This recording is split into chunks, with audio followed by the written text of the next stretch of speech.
భూ సర్వే జరిగింది. ఆ భూ సర్వేలో భాగంగా ఇంతకు ముందున్న విస్తీర్ణం కంటే చాలా వరకు తగ్గింది. సో దీనికి పరిష్కార మార్గం ఏంటి? భూమి ఎట్లా తగ్గుతుంది, ఎట్లా పెరుగుతుంది? కానీ రికార్డులలో భూమి తగ్గింది, భూమి పెరిగింది. లక్షల ఎకరాల రికార్డుల భూమి పెరిగింది. ఈ కొత్తగా సర్వే చేసినప్పుడు భూములు తగ్గుతున్నాయి. కానీ ఈసారి తగ్గడానికి ఒక కారణం ఉంది, రికార్డులు పెరగడానికి ఒక కారణం ఉంది. ఇంతకుముందు పాత రికార్డుల భూమి ఎందుకు పెరిగింది అంటే అమ్మిన ఆయన పేరు తీసేయకుండానే కొన్నాయన పేరు ఎక్కియటము, లేకపోతే అసలు యజమాని ఉండగానే ఇంకొంతమందికి అదనంగా పేర్లు వచ్చి ఓ సర్వే నెంబర్లు 6 ఎకరాలు ఉంటే 60 ఎకరాలైన సందర్భాలు కూడా ఉన్నాయి. మీరు అడుగుతున్నది ఏంటంటే భూమి తగ్గిన సమస్య. భూమి ఎట్లా తగ్గుతుందంటే సర్వేకి పోయినప్పుడు మనం ఈ ఆంధ్రప్రదేశ్ సర్వే కంటే ముందు ఒకసారి ఉమ్మడి ఆంధ్రప్రదేశ్లో పైలట్ కూడా నిజామాబాద్లో జరిగింది. నిజామాబాద్లో కూడా ఇట్లాంటి సమస్య వచ్చింది. ఎందుకు వస్తుంది?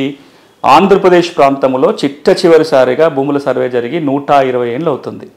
120 ఏళ్ళ కింద భూమి సర్వే చేసినప్పుడు ఎట్లాంటి టెక్నాలజీ ఉండే? కట్టెలు పెట్టి కొలవటం, గొలుసు పెట్టి కొలవటం. తెలంగాణ లాంటి ప్రాంతాలు అయితే గుర్రం మీద పోయి తిరిగి కొలిచారు.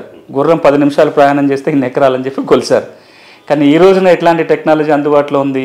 డ్రోన్స్, శాటిలైట్స్, జీపీఎస్ అంటే భూమి కొలవటంలో ఎంత అక్యురసీ పెరిగిందంటే ఈరోజు ఆల్మోస్ట్ 100% అక్యురేట్గా ఇగో ఇది నీ హద్దులు, దీంట్లో ఇంత భూమి ఉంది అని కరెక్ట్గా చెప్పగలిగే పరిజ్ఞానం ఈ రోజున మన ముందట ఉంది.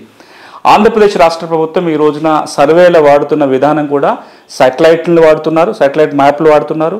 అవసరమైన అన్ని చోట్ల డ్రోన్స్ ఎగరేసి డ్రోన్స్ ద్వారా మ్యాప్ తీస్తారు. ఇప్పుడు మన ముందట ఇదే భూమి అనుకుందాం, దీని హద్దులు ఇట్లనే ఉంటాయి. ఈ హద్దుల లోపల పాత రికార్డు ఎకరం భూమి అని చూపిస్తుంది. కానీ మీరు సర్వేకి కొత్త టెక్నాలజీ సర్వేకి వెళ్ళి హద్దుల్ని ఇంచు కూడా మార్చకుండా ఇదే హద్దుల లోపల కొలిస్తే ఓ 4 సెంట్లు తగ్గొచ్చు. 100 సెంట్లు అంటే ఎకరం ఉండే బదులు 90 సెంట్లో 95 సెంట్లో అయిపోవచ్చు. హద్దులు మారలేదు. కానీ రైతుకి ఎట్లుంటుందంటే పాత బుక్లోనేమో ఎకరం అని ఉంది, కొత్త పాస్బుక్ ఇస్తే ఒక 5 సెంట్లు తగ్గి 95 సెంట్లనే కనపడుతుంది. రైతు దృష్టిలో ఏమనిపిస్తుంది అంటే భూమి పోయిందనిపిస్తుంది. ఎకరం కాస్త 5 సెంట్లు భూమి మాయమైపోయింది అనిపిస్తుంది.